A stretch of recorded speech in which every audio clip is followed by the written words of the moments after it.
এই পৃথিবী থাকার জায়গা নয়। কিয়ামতের সময় আল্লাহ তাআলা মালাকুল মাউতকে বলবেন, সবার রূহ কবজ করে ফেলো, সবার, কেউ থাকবে না, সবার রূহ কবজ হয়ে যাবে। আল্লাহ মালাকুল মাউতকে বলবেন, মালাকুল মাউত কি অবস্থা? বলবে সব শেষ। মাইয়াবকা, কে বাকি? মালাকুল মাউত বলবে জিনেরা বাকি, যাদেরকে দেখা যায় না। আল্লাহ বলবেন জিনদেরকেও শেষ করে ফেলো, রূহ কবজ করো। মালাকুল মাউত আজরাইল জিনদের রূহ কবজ করবে। আল্লাহ এবার জিজ্ঞেস করবে, ইয়া মালাকাল মাউত আখবিরনি মাইয়াবকা, এবার বলো আর কে বাকি? মালাকুল মাউত বলবে, আল্লাহ মানুষগুলো সব শেষ, জিনগুলাও শেষ, এবার বাকি ইবলিস শয়তান। কে বাকি? ইবলিসরেও শেষ করো, ইবলিসও শেষ। আল্লাহ আবার জিজ্ঞেস করবেন, ইয়া মালাকাল মাউতি মাইয়াবকা, আর কে বেঁচে আছে বলো? মালাকুল মাউত বলবে, আল্লাহ আপনার কথা অনুযায়ী পৃথিবীর সব মানুষের রূহ কবজ করলাম, সব জিনদের রূহ কবজ করলাম, ইবলিসের রূহ কবজ করলাম, এখন আছে শুধু ফেরেশতারা। আছে কারা? যাও ফেরেশতাদের রূহ কবজ করো, ফেরেশতাদের রূহ কবজ হয়ে যাবে। এবার আল্লাহ জিজ্ঞেস করবেন, ইয়া মালাকাল মাউত আখবিরনি মাইয়াবকা।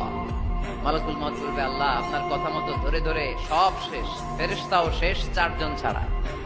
কয়জন ছাড়া? জোরে বলেন, কয়জন ছাড়া? ইসরাফিল, জিব্রাইল, মিকাইল, আজরাইল। আল্লাহ এই 4 জন আমরা বাকি। আল্লাহ বলবে, যাও ইযহাব ইনতালিক ইলা জিবরিল ওয়াকবাদ রূহা, জিব্রাইলের রূহ কবজ করো। ইযহাব ইলা ইসরাফিল ওয়াকবাদ রূহা, ইসরাফিলের রূহ কবজ করো। ইযহাব ইলা মিকাইল ওয়াকবাদ রূহা, রূহ কবজ করো। ওই 3 ফেরেশতাও শেষ। এবার আল্লাহ তাআলা জিজ্ঞেস করবেন, ইয়া মালাকাল মাউত আখবিরনি মাইয়াবকা, হে মালাকুল মাউত আর কে বাকি আছে বলো?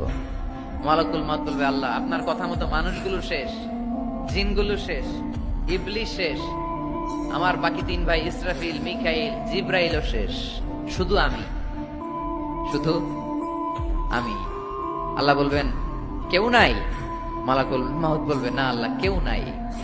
এবার আল্লাহ তাআলা বলবেন, মালাকুল মাউত তুমি তো সবাই রে মারছো, এবার তুমি মরো, এবার তুমি মরো, তুমি মরো।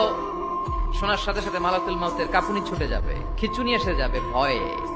আল্লাহ বলবেন, কাঁপুনি দিয়ে তো লাভ নাই, কারণ কুল্লু নাফসিন যায়িকাতুল।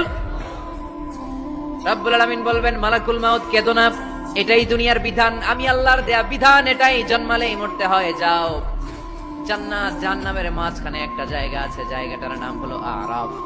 এই আরাফের মধ্যেখানে যে দাঁড়াও, ওখানে যে মালাকুল মাউত কাঁপতে থাকবে। মালাকুল মাউত বলবে, আল্লাহ সৃষ্টির শুরুতে যদি জানতাম, সৃষ্টির শুরুতে যদি জানতাম সবাইকে মৃত্যুদান করার পরে, রূহ কবজ করার পরে আমাকেও মরতে হবে, তাহলে এই কঠিন দায়িত্বের ব্যাপারে আপনার কাছে